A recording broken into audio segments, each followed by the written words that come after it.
中东航空公司跟亚洲航空公司在那边为了世界第一，用创新跟服务抢占市场，拼得你死我活的时候，你会看到加拿大的航空公司靠着市场垄断、航线封锁，还有牺牲搭乘体验，优雅的躺在海滩上摆烂数钞票。今天我们就是要把焦点从亚洲拉到北美加拿大，聊聊加拿大这个大家可能不太熟悉的航空市场，一个被 Air Canada 跟 WestJet 垄断的市场，一个在市场上能选的航班不多、票价贵烂、服务普通、旅客常常被迫只能2选1的市场。但我今天想带大家认识一家最有希望打破这个僵局的航空公司 Porter Airlines 波特航空。它虽然不会像哈利波特一样施展魔法，但今天的搭乘体验让我认识到，即使是比较小的航空公司，只要有心，也是有办法提供出非常优秀的产品的。我们赶快开始吧，3、2、1，起飞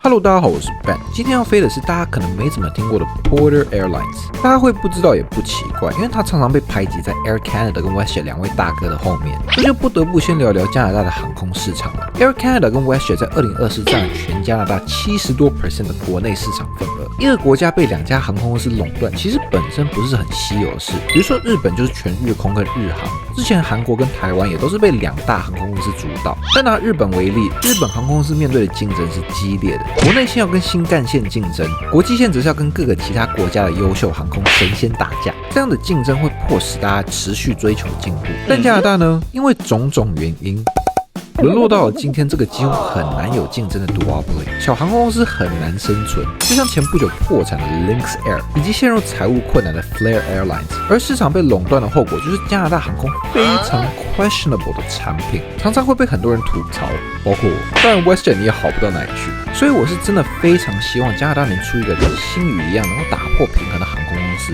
让 Air Canada 跟 WestJet 皮绷紧一点。而今天最接近这个目标的就是 Porter Airlines 波特航空，这真的是一家被严重低估的航空公司。我甚至认为以现在来说 Porter 可能是加拿大国内航线最好的选择。好，我觉得我废话有点多，我们跳到出发点温哥华吧。今天飞的是加拿大最繁忙的国内线温哥华多伦多航线。来了加拿大1年多，终于决定要去加拿大最大的城市看看了。到机场后才发现 Porter 的登记柜台是跟其他的 international carrier 在一起的。这算是被霸占 domestic terminal 的 Air Canada 跟 WestJet 排挤霸凌吗？先帮哭哭给大家看一下 Porter 的登机牌，很可爱耶，后面还有一只 raccoon， 它有名字叫 Mr. Porter， 是 Porter 的吉祥物，感觉可以把一只贴在我的行充上面，这样我的行充就变Portable Charger 了，这个还可以吧？离登机还有一点时间，因为我提早来到 Domestic Terminal 的 Observation 在看飞机。喜欢看飞机的各位，这里真的还不错哦，可以一边吃假日本热狗一边看飞机。给大家看，这是之前在我影片里出现过的 CX838， 这边可以给大家预告一下，我已经订了6月国泰飞温哥华的机票，之后会上。想看的话，别忘记订阅、开启小铃铛哦。看完飞机去安检路上，才被通知飞机 delay 1个半小时。加拿大日常，那就改变计划去food court吃午餐吧。YVR 这边新开了一家 Bobo Waffle， 价钱以温哥华物价来说，我觉得不贵，一个鸡饭、饮料加鸡蛋仔，大概19块。味道不要有什么期待，能填饱肚子就行。而时间差不多后，就来过安检看看 Domestic Terminal 吧。这里有一整排的 Disney Collection， 感觉迪尼很值得来走一圈。Domestic Terminal 这里也有一些吃的，不会让你饿到，其中还有算是温哥华特产的 Lee's Donut， 让你离开前还能吃一次。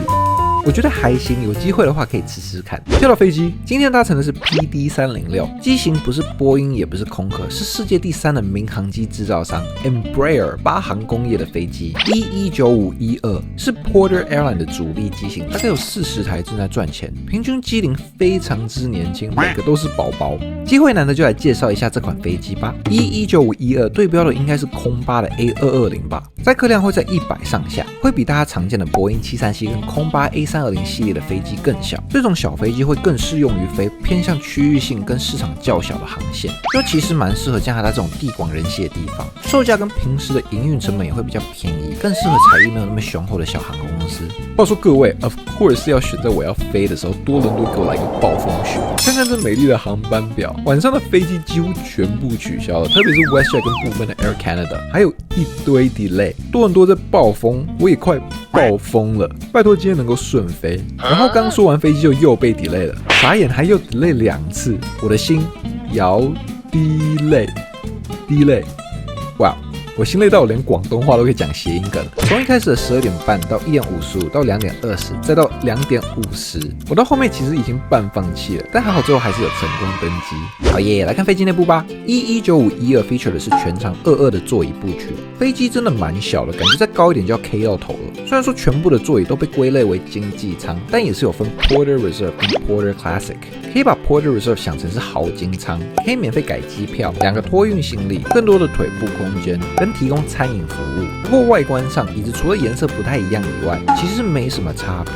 今天的座位是6D， 椅子的材质是皮耶，摸起来很舒服，但想在椅子这边站直是不可能的，除非你是李维兵长。Legroom 也很夸张，2个拳头绰绰有余。椅背前有个小口袋，里面放了一本很可爱的 brochure， 上面则是有一个 literature pocket， 整齐的放了安全须知、WiFi 用法、Porter 的航线，还有菜单。这时候就不得不提 Porter 最大的亮点了。Porter 提供给所有的旅客免费的不限时 WiFi， 这太强了吧！你只要登录你的 Porter 账号，再看一个 DoorDash 的广告，你就可以连上。连上后的网页上也有提供少量的 entertainment， 网速实际用起来 YouTube 影片还是要 load 一下，但非常堪用。如果是这样的话，就算没有娱乐系统，我也觉得完全没有问题。我上网就好了。这让我想起日航旗下的 low cost subsidiary Zip Air， 也是一样没有安装娱乐系统，但提供网络给全部的旅客。光是这点就吊打不知道多少全服务航空公司了。而且 Porter 每一个椅子都有附万能插座，不用跟邻居打架，也不用担心手机会看到没电，真的太赞了。椅子旁边还有 coat hook， 餐桌是可折叠式，飞机窗是手拉式，不是自由式，也不是蛙式。椅子也有头枕，可以上下左右。往上看的话，有 personal air vent、reading light 跟服务铃。老实说，在这种小飞机上可以做到功能如此全面的座椅，真的有点出乎我的意料。不久后飞机就起飞了，而空服也陆陆续续开始了 meal service。如果你是飞 Porter Reserve， 加上航程超过2个半小时的话，是会有提供食物的哦。虽然不会是那种有前菜、主菜、甜点的全餐，但看起来还是很不错的轻食。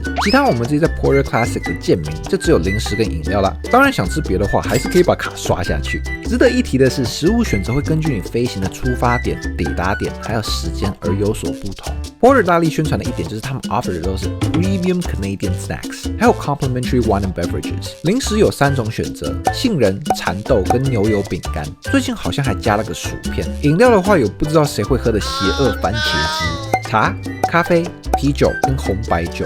他们家的啤酒感觉很 local， 所以我就 pick 了它喝喝看。空腹很豪爽的直接给我一瓶，很好喝耶，小麦味很香。还好机长开飞机不能喝酒，我可不希望他们喝这个，然后迷路。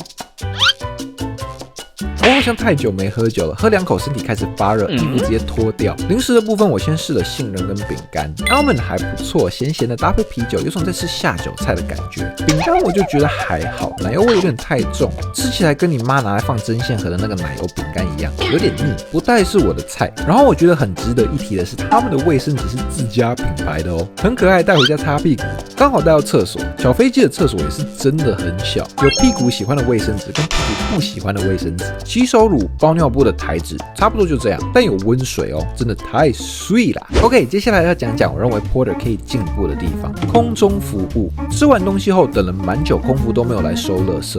整架飞机也大概只有3个 flight attendant， 所以 service 速度会小慢。飞行途中也没有主动去提供水。当然，身为旅客还是可以按铃啦，只不过我认为这个主动是重要的。But to give Porter credit， Porter 是会提供2轮的 service 的哦。虽然说提供的东西是一模一样的，但5小时的飞行提供2轮的 service， 我觉得这个诚意很 OK。我也尝到了第3种零食蚕豆哦，这个真的很好吃耶，很上瘾，让我非常的馋。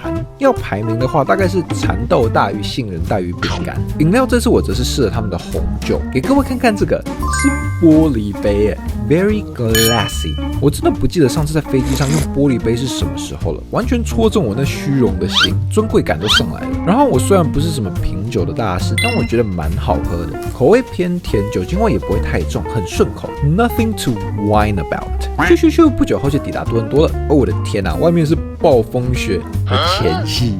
没错，其实暴风雪明天才会来，预计明天多伦多雪会积到30到40厘米的雪，哇，一想到就好爽。好啦，虽然那么刚好撞到暴风雪，但在多伦多玩的这3天还是很赞。我有拍 vlog， 有点懒得剪片好累，感觉大家还是比较喜欢看航空影片，所以让我挣扎一下。滑到回程，在去机场之前就收到讯息说航班会被 delay， 预料之内吧，不能全怪航空公司，因为多伦多的天气真的是破烂，光是能起飞我就觉得很厉害了。比较麻烦的是，原本回到温哥华就已经是晚上了，delay都不知道几点才能到了。从多伦多 downtown 到 Pearson Airport 其实是蛮方便的，从 Union Station 出发到 Up Express， 20分钟就可以把你送到机场，单程大概12块就可以搞定，而且每15分钟左右就有车，还是蛮 convenient 的。来到的是 Terminal 3， 不知道怎么形容，但机上给人一种非常强烈的北美感。到 Porter 的柜台才发现，怎么那么多人排队？如果我看新闻的各位就知道，前不久有一台 Delta 的 CRJ900在 Toronto Pearson 侧翻，所幸没有人遇难，但就直接关闭了2条跑道，加上刚席卷多伦多的暴风雪，直接导致大面积的 cancellation 跟 delay。飞机失事刚好发生在这场飞行的前一天，哇，真的很会挑时间出来玩所以这全部在排队的人，基本上都是受班机取消影响的旅客。我们的航班没被取消，所以就直接溜到前面去，很快就办好登机牌了。给大家欣赏一下这美丽的航班表，今天到底几点才能飞呢？这个 terminal 不是个很适合看飞机的地方，登机口都看不太到东西，所以还是来工作当可怜的社畜吧。距离登机还有一点时间，顺便吃一点唯一还有营业的 Freshie， 就是这盘绿色东西，很厉害，因为我还没吃，整个人就不饿。他们甚至妄加了灵魂洛梨，我为了捍卫自己的权利去跟他们要，就他们只给了这可怜巴巴一小块，太让人失落了吧？不做事了，还是看飞机比较好玩。回程机型一样是119512，在登机口等了等，再又 delay 3次，10点45延误到12点45，等到连登机口都显示成下一班飞机后，飞机终于开始登机了。但光是能起飞，我觉得就值得一个掌声。这次的座位偏靠后，在31B， 坐下后我就疑惑的发现，座位怎么变小了？只塞得下1个拳头，之前不是2个吗？我后面仔细观察了一下，才发现前面的椅子跟后面的椅子的椅距是不一样的。我原本以为只有前面4排的 Porter Reserve 比较大，但其实在后面的几排，即使椅子颜色已经是 Porter Basic 的颜色，也都是比较大的。然后我才意识到，我们去程只是刚好被分配到比较好的座椅而已，这就让我有点受打击。你懂吗？就是那种其实没有那么好的落差感。还不只是这样，后面餐饮服务的时候，我有明确的跟空服说，可不可以用玻璃杯装可乐？的确啦，这要求有点怎么说呢？无聊。但我想装逼，我想高贵的喝肥宅快乐水，但他还是只给我上了这个纸杯。其实没关系啦，一点点受伤而已。就我以为，如果乘客有提议的话，空服应该会尽可能的去满足，而且只是个玻璃杯，这个要求应该不会太过分吧？不知道大家怎么想呢？是我太 entitled 了吗？至于零食呢，选择是一样的，就不多说了。因为已经半夜很晚了，我们就一路飞回温哥华，直到下飞机前，空服才过来收垃圾。对，这次航程也没有第2次的餐饮服务，我也能理解啦。大半夜的，大家应该也不会想吃东西，比较想睡觉。我也是这样，但我认为这还是要提出来，因为算是服务上的 inconsistency。也许有人很期待来一份宵夜，也说不定嘛。最后抵达温哥华下飞机时已经凌晨3点半了，真的是困死宝宝。但还是感谢 Porter 安全的把我的多伦多之旅画上一个 nice ending。从各个细节都看得出来 ，Porter 在很多方面都是想要，也确实赢过 Air Canada 跟 WestJet 的。当2大哥仅提供普通比较无聊的零食时 ，Porter 尝试将自己区分出来，提供更高品质的加拿大本地零食。你还真别小看这点，加拿大人是很吃这套的哦。特别是当隔壁有个想把你吞掉的橘子。不仅如此 ，Porter 还提供各种酒水，如果是红白酒，还会附上玻璃杯，增加尊贵感。我不知道是不是真的，但据说加航在 Porter 开始提供酒水后，才开始一样提供酒水的，恰恰证明竞争的重要性。再来就是机上网络跟充电头，这点不用我多说了吧，直接把另外2间吊着打。光是以上几点，我就能认定 Porter 在搭乘体验上是优于其他2间的。但我也会说 Air Canada 跟 WestJet 还是有身为霸主的优点，那就是他们庞大的机队跟国际航线。Porter 很可惜，目前只飞美国、加拿大，而另外2家只是都有飞亚洲跟欧洲。还有光是 Air Canada 是属于 Star Alliance 这点，就让我愿意多掏一点钱选它了。Air Canada 飞多伦多温哥华也常常会使用宽体客机777跟787，是你的话，你又会怎么取舍呢？好了，这支影片就这样，用结尾顺便跟大家闲聊一下。最近频道开始有一点起色，虽然说本人还是个菜，有很多进步的地方，但上一支影片收获蛮多回响，很多比我厉害的航空大佬都补充了很多有趣的航空知识，感谢大家，也请大家多多指教。接下来我会开始思考这个频道该怎么发展，应该还是会以航空为主题，但作为公众频道，我还是想给频道设立一个使命，之后再跟大家报告。最后大家如果喜欢这支影片的话，别忘记点赞、分享、订阅。我已经订了5月份回亚洲一连串的机票，期待到时候能跟大家分享。就先这样咯，拜拜。